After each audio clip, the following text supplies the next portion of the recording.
এই দারুণ প্যাটিসগুলো বানিয়েছি আটা দিয়ে।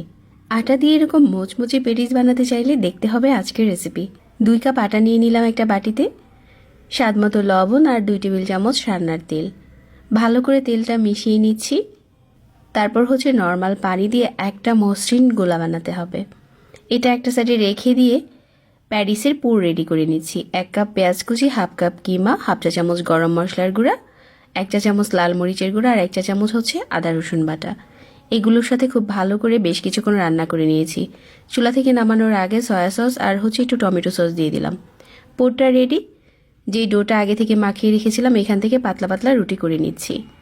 আরও একটা বাটিতে নিয়ে নিচ্ছি কর্নফ্লাওয়ার আর হচ্ছে ঘি আর তেল। মিশিয়ে নিয়ে একটা একটা রুটির উপরে এরকম কর্নফ্লাওয়ার লাগানো মিশ্রণ দিয়ে দিলাম।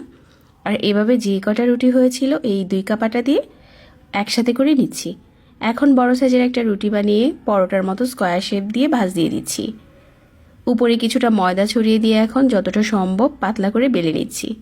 এই পর্যায়ে হচ্ছে প্যাটিসের জন্য সাইজ করে কেটে নিচ্ছি। মাঝ বরাবর পুরটা দিয়ে সাইডে একটু হচ্ছে ময়দাগুলো আঠা লাগিয়ে দিয়ে হচ্ছে গরম তেলে ভেজে নিতে হবে।